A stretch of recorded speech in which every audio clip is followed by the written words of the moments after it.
দিতে তো আমি চাই, কিন্তু তুমি নিতে পারছো না। আমি তোমাকে ভালোবাসি সন্দীপ। রোজ রাতে আমি আমার শোবার ঘরের দরজা তোমার জন্য খোলা রাখি।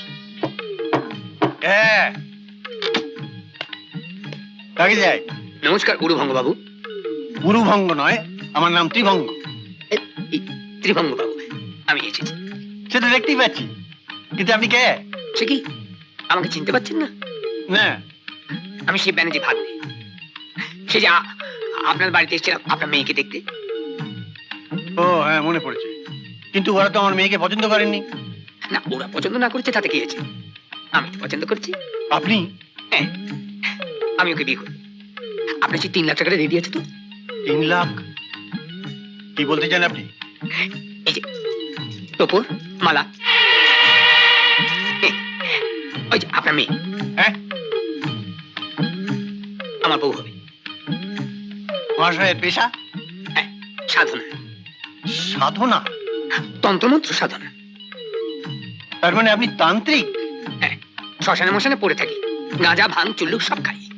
জামাই হিসেবে আমার এলেম আছে। স্বয়ং ভোলানাথ মহেশ্বরের ঔরসে আমার জন্ম। মহেশ্বরের কি রসে? এই অংশে অংশে জন্ম। বুঝেছি। আপনি এখন আসুন। চলুন চলুন। ওদিকে করে যাচ্ছিস? একটু ধরবে, ওর সঙ্গে দুটো কথা বলবো। তবা তোমাকে আমার মনে ধরেছে, সত্যি বলছি, তোমাকে আমার মনে ধরেছে। মা কালী বলছি, মাইরি বলছি, তোমার মরা ভাবি তুমি বলছি। না, আমার মরা ভাবি তুমি বলছি। আপনার তুমি বলছি ওকে মনে ধরেছে। সত্যি বলছি মনে ধরেছে। মনটাকে কুইন্টাল করে দাও। এইভাবে কথা বলবে না, এই দেখুন এইভাবে কথা বলবে না। এই তোমাকে আমার মনে ধরেছে। জানো তোমাকে আমার মনে ধরেছে। এই সত্যি বলছি তোমাকে মনে ধরেছে। এই দেখুন না, এই দুটো কথা বলতে না। আমি আবার কথা বলতে দিন, তোমাকে আমার মনে ধরেছে। আমি আবার বলছি নিকাল যা। এই জানেন কি বলছেন কেন? আমাকে ছেড়ে দিন। আমি আবার বলছি নিকাল যা। আমার মা বাবা, আমার খুব ছোটবেলায় কার অ্যাক্সিডেন্টে ওরা দুজনেই মারা যান। আর এই যে ছবিটা দেখছো, ইনি আমার মামা। ইনি আমাকে মানুষ করেছেন। মানুষ হয়েছি না অমানুষ সেটা জানি না, তবে ইনি আমার মা বাবা সব। এতদিন ধরে আমার পৈতৃক সম্পত্তি মামাই আগলে রেখেছেন। আপনার রাজনীতিতে আসার কারণ কি মামা? সেখানেও মামা। আসলে মামা এককালে স্বদেশী করতেন। মামার হাত ধরেই আমার রাজনীতির জীবন শুরু। আপনার মামা এখন কোথায়? মামা এখন হায়দ্রাবাদে থাকেন। ওনার একটা কম্পিউটার ফার্ম আছে। এখন চিঠি আর ফোনে উনি আমার সঙ্গে যোগাযোগ রাখেন। আজ মাসের 10 তারিখ? হ্যাঁ, অক্টোবরের 10। ও মাই গড, প্রতি মাসে 10 তারিখে মামাকে একটা ফোন করি। আমি এখনই মামাকে একটা ফোন করে আসি, কেমন? আউট।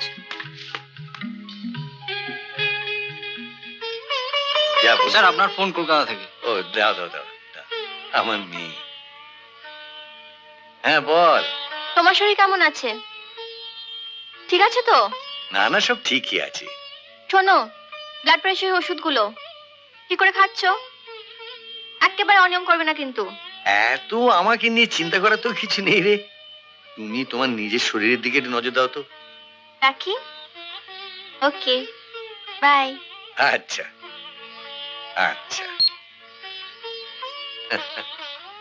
হ্যাঁ, যে পর্যন্ত বলেছিলাম তারপর থেকে লেখো। স্যার, একটা কথা জিজ্ঞেস করব? হ্যাঁ, জিজ্ঞাসা করো। কলকাতা থেকে এই ফোনটা এলেই আপনি দেখি চাঙ্গা হয়ে ওঠেন। তা বলতে পারো। তা উনি তো আপনার নিজের মেয়ে নন, মনের মেয়ে। তুমি বলছো ভাগ্নি, এই তো? ও আমার নিজের মেয়ের থেকেও অনেক অনেক বেশি। নন্দদা, সবাইকে বলে দিন সমস্ত জেলায় জেলায় আমাদের সংগঠন আরো বাড়াতে হবে। শুনলেন তো? ঠিক আছে কনসা, বলুন। আমি যেখানে যেখানে মিটিং করতে যাব তুমি সেখানে সেখানে আমার সঙ্গে থাকবে। ঠিক আছে ম্যাডাম, ঠিক আছে। সবাই বুঝতে পেরেছেন কি করতে হবে? ঠিক আছে, তাহলে যান। আজকের মিটিং এখানেই শেষ করছি।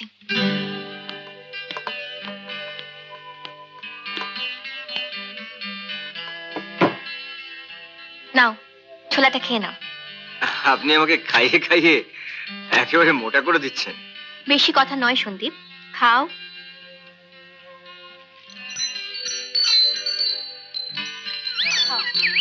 খাও।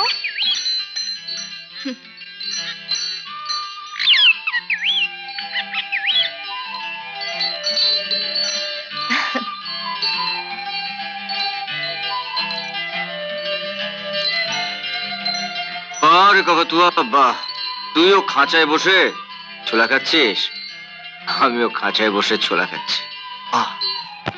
আরে সন্দীপের কি ব্যাপার বলতো? 1 মাস হয়ে গেল, কোনো খবর নেই। আমি তো তাই ভাবছি বাবা। হ্যাঁ, সেই যে বলে গেল কোথায় একটা কাজ করতে যাচ্ছে, তারপর থেকে তো কোনো খবরই নেই ওর। বললো তো কোথায় একটা চাকরি করতে যাচ্ছে। আচ্ছা, তোকে তো একবার বলে যাবে। আমি জিজ্ঞেস করেছিলাম, বললো ফিরে এসে তোমাকে সব বলবো। সে নয় হলো, তোকে একটা খবর দিতে পারতো, তোকে একটা চিঠি দিতে পারতো। আমি আর ভাবতে পারছি না বাবা। এই না, তোমার কথা ভীষণ মনে পড়ছে। এ কদিন অনেক চেষ্টা করেও ত্রিবেণীর নজর এড়িয়ে তোমাকে চিঠি লিখতে পারিনি, কিন্তু রাতে দরজা বন্ধ করে তোমাকে যে কটা চিঠি লিখেছিলাম সেগুলো একটাও ত্রিবেণীর নজর এড়িয়ে পোস্ট অফিস পর্যন্ত পৌঁছাতে পারিনি। লিখেছি, পরের দিন ছিঁড়ে ফেলেছি। জানি না এই চিঠিও তোমার কাছে পৌঁছাবে কিনা, তবে চেষ্টা করছি। এখন দিনের আলোয় লিখছি। ত্রিবেণী এইমাত্র আধ ঘন্টার জন্য একটা সেমিনারে গেছে, আর আমার উপর নজর রাখার জন্য রয়েছে ওর খাস লোক নন্দ। তবে এই চিঠিটা আমি পাঠাবই। ফিরে এলাম। এত তাড়াতাড়ি হয়ে গেল সেমিনার? ক্যান্সেল হয়ে গেছে। তুমি কি করছিলে? চিঠি লিখছিলে বুঝি? কোথায়? বাড়িতে? মানে বলেছি না, বাড়ির সঙ্গে কোনো যোগাযোগ রাখবে না। আমাকে সঙ্গ দেয় তোমার একমাত্র কাজ। আজ তোমার কাজের 1 মাস পূর্ণ হলো। এবার বলো, মাইনে কত চাও? আপনি তো বলেছেন যে আমার 3 মাসের ট্রেনিং পিরিয়ড। এই পিরিয়ডটা শেষ হলে আপনি আমাকে যা দেবেন।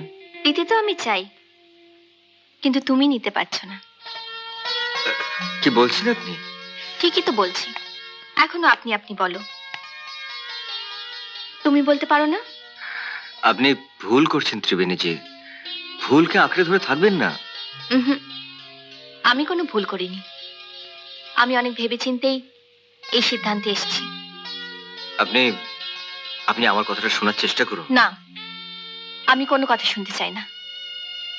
আজ হয়তো তোমার কোনো প্রতিষ্ঠা নেই, কিন্তু আমি জানি একদিন তুমি অনেক বড় হবে সন্দীপ। আমি আমি তোমাকে ভালোবাসি সন্দীপ। ত্রিবেণী, তুমি জানো না সন্দীপ, রোজ রাতে আমি আমার শোবার ঘরের দরজা তোমার জন্য খোলা রাখি। ভাবি কখন তুমি আসবে, তারপর ভাবতে ভাবতে ঘুমিয়ে পড়ি। কি করব বলো? চাকরির শর্তটা যে। কিন্তু তুমি কোথায় যাচ্ছ, কি চাকরি, সেসব কিছুই তো বললে না সন্দীপ। দেখো, তোমাকে ছেড়ে থাকতে আমারও খুব কষ্ট হবে। তবে কষ্টটা সহ্য করছি, কারণ ভবিষ্যতে তোমাকে পাওয়ার জন্য। তুমি আমাকে রোজ চিঠি দেবে? দেব। একটা নয়, যতদিন ওখানে থাকবে রোজ একটা করে চিঠি দেবে। আচ্ছা সন্দীপ, যদি এমন হয় বাইরে গিয়ে তুমি আমাকে ভুলে গেলে, রাজা দুষ্মন্তের মতন এই শকুন্তলাকে আর তুমি চিনতে পারছো না, তাহলে জানবো যে এই পৃথিবীতে ভালোবাসা বলে কিছু নেই, ভালোবাসা মিথ্যে, সত্যি নয়। এবার একটু হাসো। এমন আরো অনেক ভিডিও দেখতে এই চ্যানেলটি সাবস্ক্রাইব করে নিন এবং পাশের বেল আইকনটি প্রেস করে দিন।